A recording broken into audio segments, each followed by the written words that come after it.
இது பொது Tamil இலக்கணத்துக்கான revision video.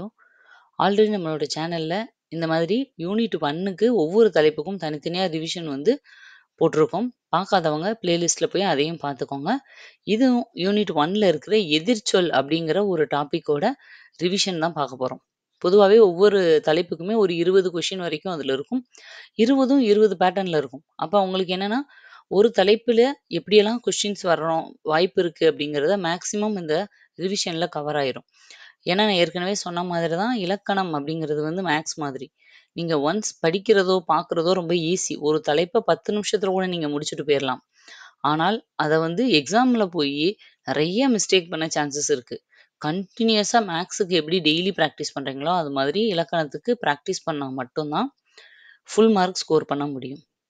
அதனால நீங்க எப்பயெல்லாம் ஃப்ரீயா இருக்கீங்களோ, ரிவிஷன் வந்து பண்ணிக்கிட்டே இருங்க. படிச்சுட்டேன் நானு. ஒரே மாசத்துல படிச்சு முடிச்சிடலாம். இப்ப இருக்க சிலபஸ் அவ்வளோ ஈஸியா தான் இருக்கு. ஆனால், அங்க போய் எக்ஸாம் எழுதும்போது தான் தெரியும், என்னென்ன மிஸ்டேக்லாம் நம்ம பண்றோம் அப்படின்னு. அதனால சைட் பை சைட் படிச்சுக்கிட்டு ரிவிஷன் பண்ணிக்கிட்டே இருங்க. அதுதான் உங்களுக்கு யூஸ்ஃபுல்லா இருக்கும். ஓகே, இப்ப ஃபர்ஸ்ட் கொஸ்டின் பார்க்கலாம்.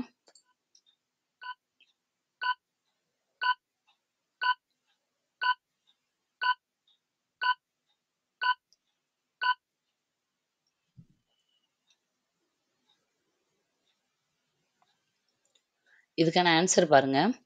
ஒரு சொல்லுக்கு நேர் எதிர் பொருளை கொண்டுள்ள சொல் டேஸ் எனப்படும். இது வந்து ஆன்சர் எதிர்ச்சொல். எதிர்ச்சொல் அப்படிங்கிறதுக்கான டெஃபினிஷன் தான் இது. சரியா? ஆல்ரெடி நான் குடுத்த எக்ஸ்ப்ளனேஷன் வீடியோல இது எல்லாமே இருக்கும். நீங்க டைரக்ட்டா புக்ல போய் பார்த்தீங்கன்னா, புக்ல சும்மா ஒரு அங்கங்க எதிர்ச்சொல் வார்த்தைகள் கொஞ்சம் குடுத்துருப்பாங்க. அவ்வளோதான். ஆனா எதிர்ச்சொல்னா என்ன? அதுல என்னென்ன வகைகள் இருக்கு? அதுக்கான உதாரணங்கள் என்ன? இந்த மாதிரி எல்லாமே நீங்க படிக்கணும். அந்த பேட்டர்ன்ல தான் நம்மளோட சேனல்ல குடுத்துட்ருப்போம். நீங்க வந்து அ தனியா வந்து பொதுத்தமிழ் இலக்கணம்னு ஒரு பிளேலிஸ்ட் இருக்கும். அதுல போய் வெரிஃபை பண்ணுங்க. புடிச்சிருந்தா ஆ பிரிண்ட் அவுட் எடுத்து படிக்க ஆரம்பிங்க. ஓகே, செகண்ட் கொஸ்டின் பார்க்கலாம். அதாவது இதுக்கு பாருங்க, ஒரு சொல்லுக்கு நேர் எதிர் பொருளை கொண்டுள்ள சொல் தான். நேர் பொருள்னு சொல்லல. அதுக்கு நேரான அப்படியே எதிர்பொருளா இருக்கணும். ஏன்னா ஒரு சொல்லுக்கு 2, 3 எதிர்பொருள் கூட இருக்கும். ஆனா, அதுல ஒரு இதுதான் வந்து எக்ஸாக்ட்டா எதிர்மறைய சொல்ற மாதிரி இருக்கும். அந்த மாதிரி வார்த்தை தான் எதிர்ச்சொல் அப்படின்னு நம்ம சொல்றோம். Second question.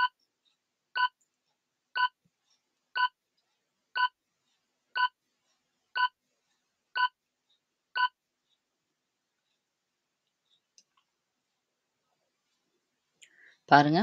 எதிர்ச்சொற்கள் பொதுவாக இரு எதிர்மறையான பண்புகளை கொண்ட டேஸ் சொற்களாக அமையும்.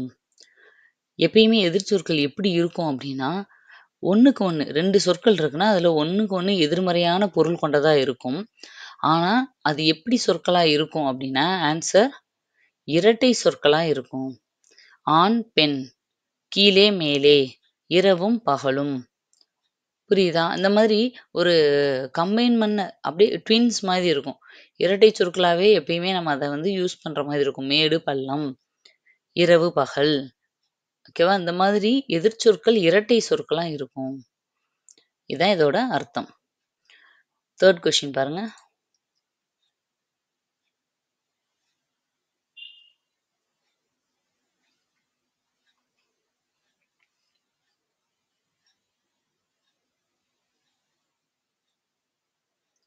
இதுக்கான ஆன்சர் பார்க்கலாம்.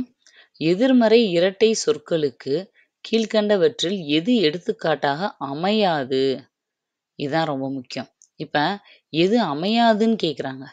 இப்ப இதுல பாருங்க, துன்பம், இன்பம். 2மே இரட்டை சொற்கள். எதிர்மறையா இருக்கா? கரெக்ட் தான். அப்ப துன்பம், இன்பம் அப்படிங்கிறது வரும். நெக்ஸ்ட்டு ஆண், பெண். அதுவும் ஆப்போசிட்டா இருக்கு. இரட்டை சொற்களா இருக்கு. கரெக்ட் தான். இரவு, பகல். இதுவும் கரெக்ட் தான். அப்ப ஆன்சர் என்னவா இருக்க சான்சஸ் இருக்கு? இந்த 3மே கரெக்ட் அப்படின்னும்போது ஆன்சர் வந்து எதுவும் இல்லை அப்படிங்கிறது தான் ஆன்சர். 4th கொஸ்டின் பாருங்க.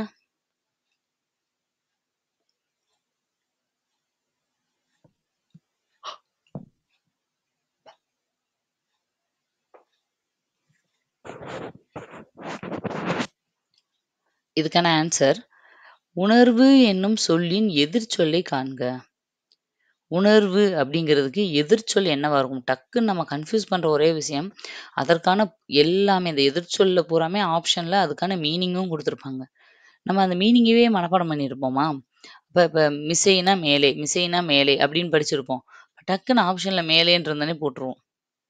ஓகேவா? அவங்க எதிர்ச்சொல் கேட்பாங்க. அப்ப மிசைனா மேலே, அப்ப எதிர்ச்சொல் கீழே அப்படின்னு நம்ம ஒரு செகண்ட் நிதானிச்சு ஆன்சர் பண்ணணும். இப்போ உணர்வு அப்படின்னா உணர்ச்சி. டக்குன்னு போட்டுருவோம். ஆனா, அவங்க கேட்கிறது எதிர்ச்சொல். இப்ப ஆன்சர் வந்து உணர்வின்மை அப்படிங்கிறது தான் சரியான ஆன்சர். நெக்ஸ்ட் கொஸ்டின் பாருங்க.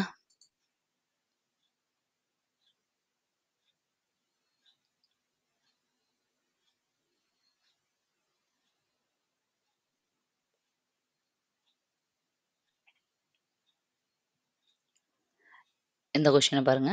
கீழ்க்காணும் சொல்லின் எதிர்ச்சொல்லைக் காண்க.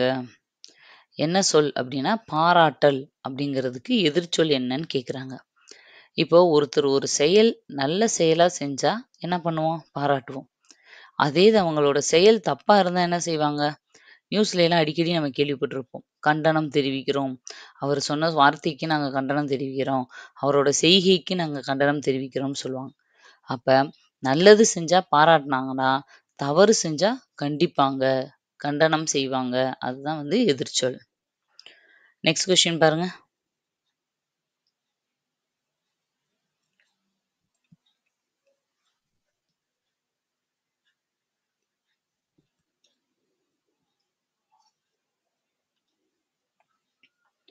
பின்வருவனவற்றில் தவறான இணையை தேர்ந்தெடு. இப்போ நடுவுல இன்ட்டு போட்டாலே அது எதிர்ப்பதம் தான் தெரியும் இல்லையா உங்களுக்கு? அதனால ஆப்போசிட் தான் அப்படின்னு. எதிர்ச்சொல்ன்ற வார்த்தை கொஸ்டின்ல குடுக்காம இருக்கலாம். பின்வரும் எதிர்ச்சொற்களில் தவறான இணையை தேர்ந்தெடு அப்படின்னு குடுக்காம வெறும் இப்படி குடுப்போம். அப்ப இப்படி இன்ட்டு போட்டாலே எதிர்ச்சொல் அப்படிங்கிறது நீங்க வந்து மைண்ட்ல வச்சுக்கணும். இப்ப நட்பு, பகை. ஓகே கரெக்ட்டு தான். உண்மை, பொய். கரெக்ட்டு தான். ஆரம்பம், தொடக்கம். மேலே, கீழே. மேலே, கீழே கரெக்ட். ஆனா, நீங்க பார்க்கும்போது எல்லாம் ஒரே மாதிரி கரெக்ட்டா இருக்க மாதிரியே ஒரு ஃபீல் ஆகும். பாருங்க, ஆனா ஆரம்பம், தொடக்கம். ஆரம்பம்னாலும் ஸ்டார்ட்டிங் தான். தொடக்கம்னாலும் ஸ்டார்ட்டிங் தான். அப்ப ஆரம்பம், தொடக்கம்ன்றது அ டைரக்ட் மீனிங் பொருள். எதிர்ச்சொல் கிடையாது. அப்ப தவறான இணை வந்து ஆன்சர் 3. நெக்ஸ்ட் கொஸ்டின் பாருங்க.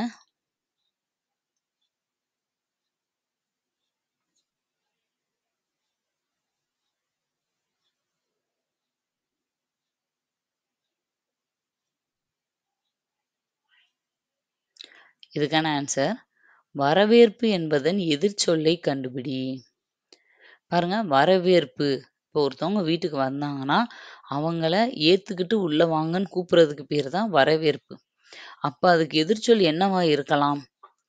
நிராகரிப்பு அப்படிங்கிறது தான் ஆன்சர். அவங்கள வந்து வர்றது பிடிக்காம அவங்கள நிராகரிக்கிறது. அதாவது அவாய்ட் பண்றது. வரவேற்கிறதுன்னா நம்மளே வாலண்டியரா உள்ள கூப்பிடுறது. நிராகரிக்கிறதுன்னா அவாய்ட் பண்றது. இப்ப டைரக்ட் மீனிங் அ வந்து அதுக்கு எதிர்ச்சொல் வந்து நிராகரிப்பு. நெக்ஸ்ட் கொஸ்டின் பாருங்க.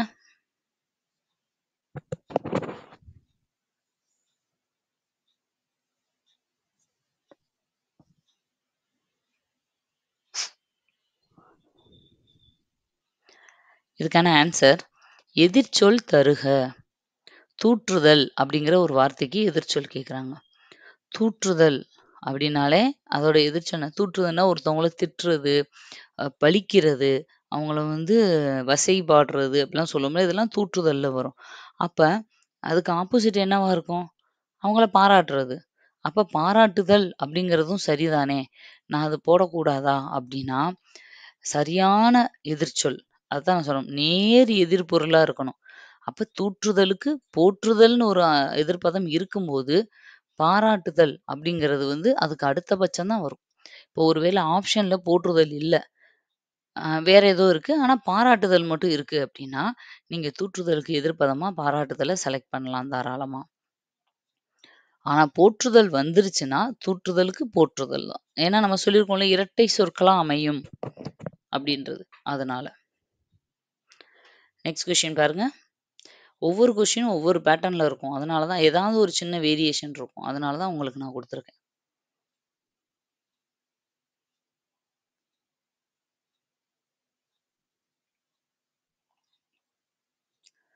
இந்த கொஸ்டின் பார்க்கலாம். கீழ்காணும் கூற்றுகளை கவனி. ஃபர்ஸ்ட் கூற்று 1 என்ன சொல்றாங்கன்னா, மரணம் என்பதன் நேர்ச்சொல் இறப்பு. கூற்று 2ல என்ன சொல்றாங்க, மரணம் என்பதன் எதிர்ச்சொல் வாழ்வு.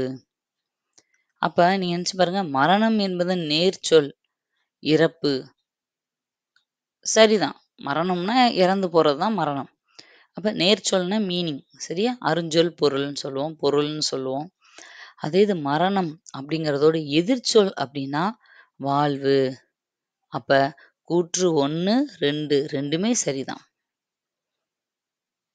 நம்மளுக்கு அந்த ஒரு செகண்ட்ல எக்ஸாம் ஹால்ல பதட்டத்துல இத அண்டர்ஸ்டாண்டே ஆகாது.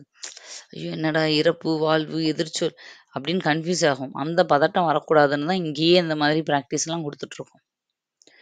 ஓகே. 10th கொஸ்டின் பாருங்க.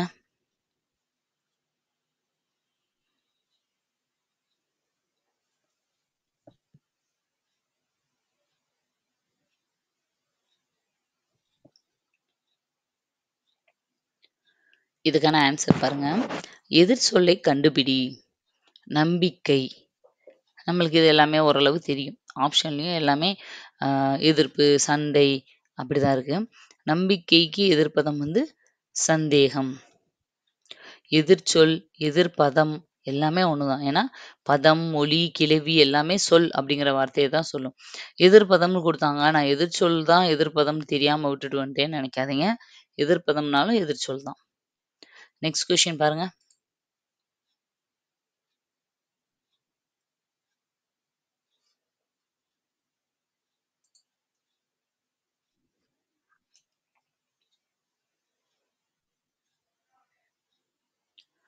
ஓகே. ஆன்சர் பார்க்கலாம். தன்மை என்பதன் எதிர்ச்சொல் என்ன? பாருங்க தன்மை. இப்ப 2 சுழி இன் தன்மை அப்டின்னா, தன்மை, ஒருமை, முன்னிலை, படர்க்கை அப்டி நம்ம படிக்கிறோம்ல அந்த தன்மை. இப்போ 3 சுழி நா வந்திருக்கு. இந்த தன்மைக்கு என்ன அர்த்தம் அப்டின்னா, தன்மையான, தன்மையானனா குளிர்ந்த அப்டிங்கிறது தான் இதோட அர்த்தம். குளிர்ந்த,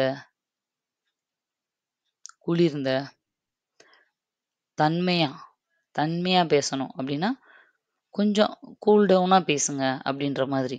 தன்மை, தன்மை, தண்டருள், குளிர்ந்த கருணை இப்படிலாம் படிச்சிருப்போம் நம்ம. அதனால தன்மை அப்படின்னாலே குளிர்ந்த. அப்ப இதுக்கு எதிர்ப்பதம் என்னவா இருக்க வாய்ப்பு இருக்கு? இதுல தணிதல் மீனிங் மாதிரி தான் இருக்கு. குளிர்ச்சினாலும் மீனிங் தான். பன்மை, பன்மை வராது. தன்மை முன்னிலை, தன்மை ஒருமை பன்மைன்னு தான் வரும். அப்ப தன்மைக்கு என்ன ஆன்சரா இருக்கும்? வெம்மை அப்படிங்கிறது தான் ஆன்சர். வெம்மைனா என்ன அர்த்தம்? வெப்பம் அப்படின்னு அர்த்தம். அப்ப தன்மைனா குளிர்ந்த, வெம்மைனா வெப்பமான. ஓகே. நெக்ஸ்ட் கொஸ்டின் பாருங்க.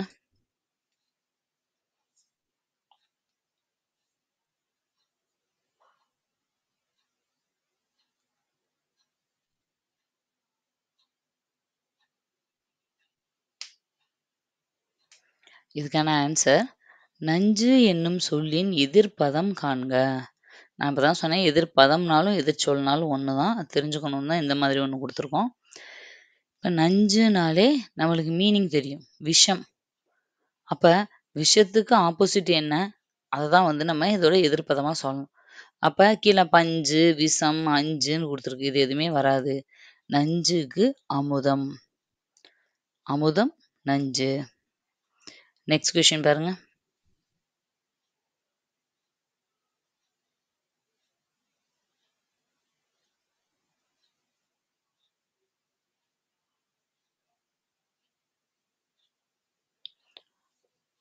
இந்த கொஸ்டின் பார்க்கலாம். கிழக்கு வானம் சிவந்தது. இத்தொடரில் கோடிட்ட சொல்லின் எதிர்ச்சொல் காண்க. எங்க கோடிட்டிருக்காங்க? வானம் அப்படிங்கிறதுல தான் கோடிட்டிருக்காங்க. அப்போ வானம் அப்படிங்கிறதுக்கு எதிர்ச்சொல் என்ன? இது உங்களுக்கு நல்லாவே தெரியும். பூமி அப்படிங்கிறது தான் ஆன்சர். அதாவது இந்த மாதிரி ஒரு வேர்ட்ல அண்டர்லைன் பண்ணி கூட கேட்கலாம். ஓகே. நெக்ஸ்ட் கொஸ்டின் பாருங்க.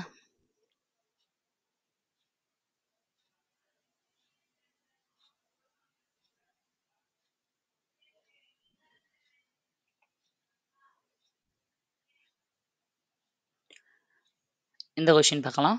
நுண்மை எதிர்ச்சொல் தருக. நுண்மை அப்படின்னா ரொம்ப நுண்ணிய, ரொம்ப சின்னதான, சிறிய, மிகச்சிறிய, நுண்ணோக்கி அப்படின்னு படிப்போம். ஓகேவா? நுண்ணோக்கினா என்னது? மைக்ரோஸ்கோப். ரொம்ப மைன்யூட்டான கண்ணுக்கே தெரியாத பொருள்கள வந்து பார்க்குறது தான் நுண்ணோக்கி. நுண்மை, நுண்பொருள் நம்ம படிச்சிருக்கோம். அப்ப இதுக்கு எதிர்ப்பதம் என்னது? நுண்பொருள், பருப்பொருள் அப்படின்னு நம்ம படிப்போம். நுண்பொருள் அப்படின்னா சின்ன பொருள், பருப்பொருள்னா பெரிய பொருள். அப்போ நுண்மை அப்படின்றதுக்கு எதிர்ச்சொல் பருமை. பருமைனா பெரிய அப்படின்னு அர்த்தம். நுண்மைனா சிறியன்னு அர்த்தம். ஓகே, நெக்ஸ்ட் கொஸ்டின் பாருங்க.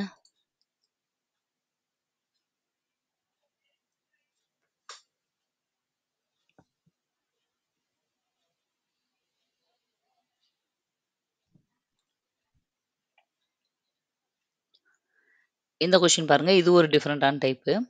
உன் புத்தகம் அங்கு இல்லை, இங்குதான் உள்ளது. இந்த மாதிரி ஒரு சென்டென்ஸ் குடுத்துட்டாங்க. இந்த தொடர்ல பயின்று வந்துள்ள எதிர்ச்சொல் எதுன்னு சொல்லி எடுத்து எழுதுங்கன்றாங்க. அப்போ இந்த இந்த சென்டென்ஸ்க்குள்ளேயே ஒரு எதிர்ச்சொல் 2 சொற்கள் வந்து இணைச்சொற்கள், எதிர்ச்சொற்களா இருக்கு. அது எது அப்படின்னா, புத்தகம் இல்லை அப்படிங்கிறதா? கிடையாது. உன் இங்கு இல்ல. அங்கு இங்கு. அங்கு இங்கு தான் எதிர்ச்சொல் பேர். ஓகேவா? எதிர்ச்சொல் இரட்டை சொற்கள். இப்ப இதுதான் ஆன்சர். நெக்ஸ்ட் கொஸ்டின் பாருங்க.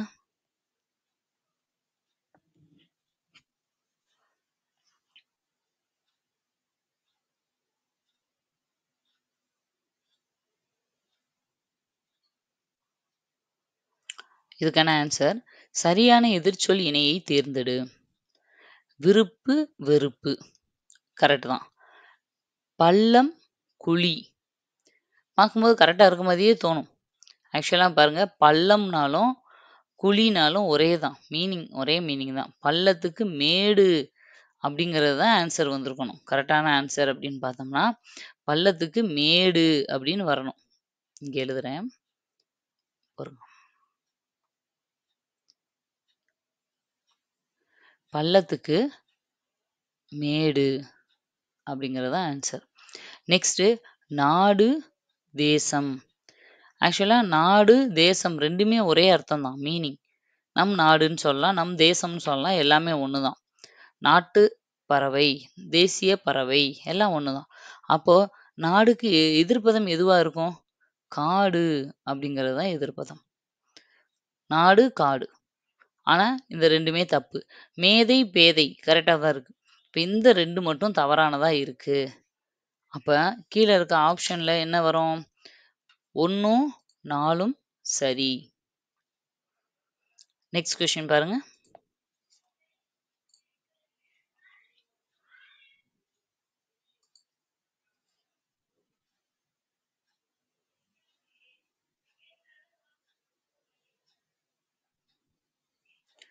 செவன்டீன்த் கொஸ்டின் பாருங்க. டேஸ் செய்யின் டேஸ் விளையும். இந்த மாதிரி நீங்களே பார்த்துருப்பீங்க. ஒவ்வொரு கொஸ்டினும் ஒவ்வொரு பேட்டர்ன்ல தான் நான் கேட்டிருப்பேன். கொஞ்சம் ஒரே மாதிரி இருந்தா கூட, அதில கொஸ்டினுக்கு உள்ளேயோ, இல்ல ஆப்ஷன்லயோ எப்படி உங்கள கன்ஃப்யூஸ் பண்ணுவாங்கன்னு சொல்றதுக்கான ஒரு ட்விஸ்ட் அதில இருக்கும். சரியா? அந்த மாதிரி தான் நான் எடுத்திருப்பேன். அதனால தான் நான் சொல்றேன், ஒவ்வொரு தலைப்புக்கும் இந்த மாதிரி நீங்க எல்லா வகையிலயும் பிராக்டிஸ் ஆகும்போது, இப்போ இந்த மாதிரி ஒரு இதே நீங்க சென்டென்ஸே பிராக்டிஸே பண்ணல. இப்படி ஒரு பழமொழியவே டேஸா குடுத்து கூட கேட்பாங்க. அப்படிங்கிறது நீங்க பிராக்டிஸே பண்ணலன்னு வச்சுக்கோங்களேன். அங்க போய் நீங்க ஆன்ஸரே பண்ண முடியாதுன்னு நான் சொல்லல. பண்ண முடியும். ஆனா, ஒரு 30 செகண்ட்ஸ்ல ஆன்ஸர் பண்ண வேண்டியத 1 மினிட் டைம் எடுக்கும். ஏன்னா, அங்க போய் தான் உங்க மைண்ட் அத புதுசா பார்க்கும். அப்ப என்ன ஆகும்னா, அது எந்த பேட்டர்ன்ல கேட்டிருக்காங்க, எப்படின்றத யோசிக்க ஆரம்பிக்கும். அதுக்கு கொஞ்சம் டைம் எடுக்கும். இப்படியே ஒரு 10, 20 கொஸ்டின்ல உங்களுக்கு வந்து டைம் எக்ஸ்ட்ரா ஆகும்போது, கடைசியில டைம் வந்து லேக் ஆயிரும். அப்ப நீங்க நல்லா பிராக்டிஸ் பண்ணியிருக்கும்போது, உங்களுக்கு பார்த்த உடனே டக்கு டக்கு டக்குன்னு போட்டுறலாம். ஓ! இது இந்த பேட்டர்னா, இந்த பேட்டர்னா அப்படின்னு. அதுக்காக தான் 20 கொஸ்டினும் 20 பேட்டர்ன்ல எடுக்கிறோம். அதனால ரிவிஷன நல்லா யூஸ் பண்ணிக்கோங்க. ஓகே. இது நம்மளுக்கு தெரியும் பழமொழி. இதோட ஆன்சர் என்ன அப்டின்னா, "முற்பகல் செய்யின் பிற்பகல் விளையும்." அதாவது நான் என்னோட லைஃப்ல முன்னாடி என்ன விதை விதைத்தவன் விதை அறுப்பான், வினை விதைத்தவன் வினை அறுப்பான்னு சொல்லுவாங்களே, அது மாதிரி. நான் என்ன செஞ்சேனோ, அதுதான் எனக்கு கிடைக்கும்.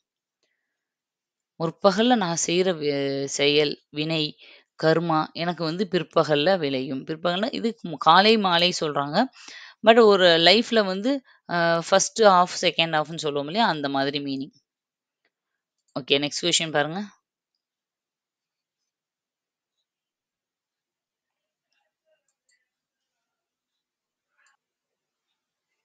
இதுக்கான ஆன்சர்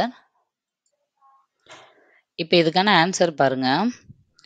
ஆம், வஞ்சி என்னும் புறத்திணையின் எதிர்த்திணை அது. பாருங்க, இந்த மாரி திணைகள்ல கூட எதிர்த்திணை கேட்கலாம். திணையில எப்படி எதிர்த்திணை வரும்? நான் இப்படி படிக்கலையே! மொத்தமா ஒரு 12 புறத்திணைகள் தான் படிச்சோம். புறப்பொருள் இலக்கணம்னு சொல்லி. அதுல எப்படி இதுக்கு இது எதிர்ப்பதம் நாங்க படிக்கவே இல்லையே! அப்படின்னா, நீங்க அந்த பொருள் புரிஞ்சு அதோட எதிர்ப்பதத்த கண்டுபிடிக்கணும். அதாவது, அ இப்போ வஞ்சி அப்படிங்கிறது இப்ப வெட்சி அப்படின்னா, அதுக்கு எதிர்ப்பதம் கரந்தை. எதிர்ப்பதம் வந்து கரந்தை. ஏன் அப்படி சொல்றாங்க? வெற்றின்றது என்ன? போயி எதிரி நாட்டு மன்னனோட ஆணிரைகள கவர்ந்துட்டு வர்றது.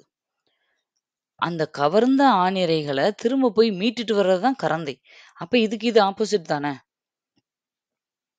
அந்த பேர் வகையில இது ஆப்போசிட்ல. இது 2ஓட மீனிங் செயல பொறுக்கும்போது, வெட்சி செயலுக்கு கரந்தை செயல் தான் ஆப்போசிட். அப்போ வஞ்சிக்கு எது ஆப்போசிட்டா இருக்கும்? வஞ்சிக்கு காஞ்சி தான் வந்து ஆப்போசிட். வஞ்சிலயும், காஞ்சிலயும் என்ன நடக்கும்? வஞ்சில என்ன பண்ணுவாங்கன்னா, பகைவர் நாட்ட கைப்பற்ற போவாங்க. அதே அந்த கைப்பற்ற வந்த நாட்ட கைப்பற்ற வந்த எதிரிய எதிர்த்து போராடி தன்னோட நாட்ட காப்பாத்துறது காஞ்சி. இப்ப இது 2 ஒரு பேர். இந்த மாதிரி பேர் பேரா இருக்கிறது வந்து அதுக்கு அது எதிர்த்திணை. இதே இது நானு பொதுவியலுக்கு என்ன எடுத்து எதிர்த்திணை அப்படின்னு கேட்க முடியாது. ஏன்னா அதுக்கு பேர்லாம் கிடையாது. புரியுதா? இந்த மாதிரி 2 செட்டா இருந்துச்சுன்னா, அதுக்கு அதுதான் எதிர்த்திணை. அத ஞாபகம் வச்சுக்கோங்க. எதிர்ச்சொல்ல இப்படி கூட கொஸ்டின்ஸ் கேட்கலாம். உங்களுக்கு தெரியணுன்றதுக்காக தான் இத கேட்டிருக்கேன். நம்ம வந்து என்ன செஞ்சுருவோம்னா, வஞ்சிக்கு போய் எதிர்த்திணை என்னன்னு கேட்டுருக்காங்கப்பா. அப்படி ஒரு இதே கிடையாது. இவங்க out of syllabus question wrong அப்படின்ட்டு வந்துருவோம். சரி நெக்ஸ்ட் கொஸ்டின் பாருங்க.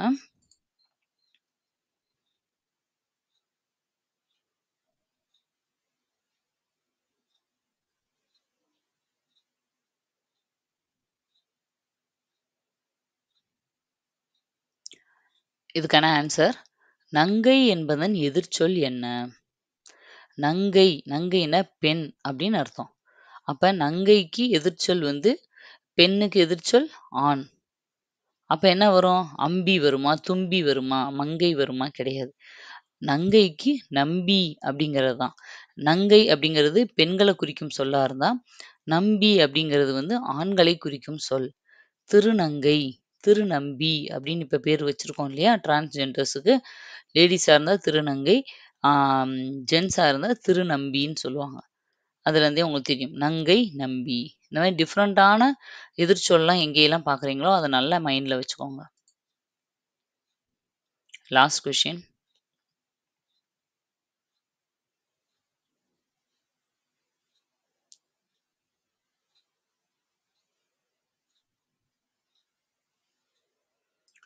இதுக்கான ஆன்சர் பாருங்க. கேளிர் என்பதன் எதிர்ச்சொல் உறவினர் என்பதாகும். இப்ப கேளிர் யாதும் ஊரே யாவரும் கேளீர். கணியன் பூங்குன்றனார் சொன்னாரு இல்லையா? அப்ப யாவரும் கேளீர்னா என்ன அர்த்தம்? எல்லாமே என்னோட ஊரு, எல்லாரும் என் உறவினர்கள். அப்ப கேளீர் அப்படிங்கிறது என்பதன் எதிர்ச்சொல் உறவினர். நம்ம இத தான் நல்லா கவனிக்கணும். எதிர்ச்சொல் தான் உறவினர்ன்னு குடுத்துருக்காங்க. அப்ப இது தவறு. ஆக்சுவலா நேர்ச்சொல் தான் உறவினர். கேளிர்னா உறவினர் அப்படிங்கிறது மீனிங். அடுத்தது கேளிர் என்பதன் எதிர்ச்சொல் பகைவர் என்பதாகும். அப்ப இது சரியானது தான். அப்ப என்னது? ஆன்சர் வந்து எதுவா இருக்க சான்சஸ் இருக்கு? கூற்று 1 தவறு. ஆனால் 2 சரி. நீங்க அந்த சென்டென்ஸ ரீட் பண்ணும்போது கரெக்ட்டா கான்ஷியஸா பண்ணணும். திரும்ப திரும்ப நீங்க ரீட் பண்ணிட்டு இருந்தாலும் டைம் வேஸ்ட் தான்.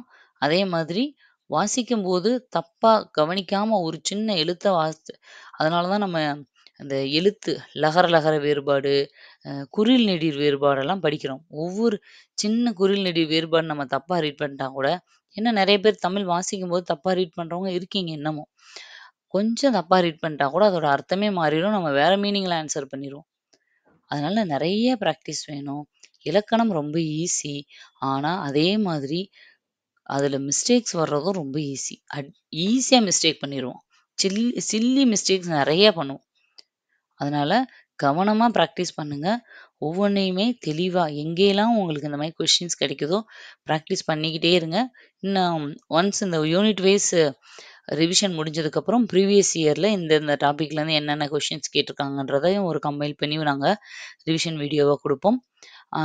நெக்ஸ்ட் வந்து இன்னும் ஃப்ரீ டெஸ்ட் பேட்ச்லயும் நெறைய கொஸ்டின்ஸ் உங்களுக்கு குடுக்க போறோம். அதனால அதுக்குள்ள நீங்க டைம் வேஸ்ட் பண்ணாம ரெகுலரா படிச்சு வைங்க. அப்பதான் ஒன்ஸ் கால் ஃபார் வந்த உடனே ஃப்ரீ டெஸ்ட் பேட்ச் நெறைய போடுவாங்க. எல்லாத்துலயும் நீங்க பிராக்டிஸ் பண்ணிக்கிட்டே இருக்க முடியும். அதுக்கு நீங்க முன்னாடியே படிச்சு தரோவா இருக்கணும். அதான் ரொம்ப முக்கியம். ஓகே. கன்டினியூஸா படிச்சுட்டே இருங்க. அடுத்த வீடியோல உங்கள மீட் பண்றேன். Thank you. பாய்.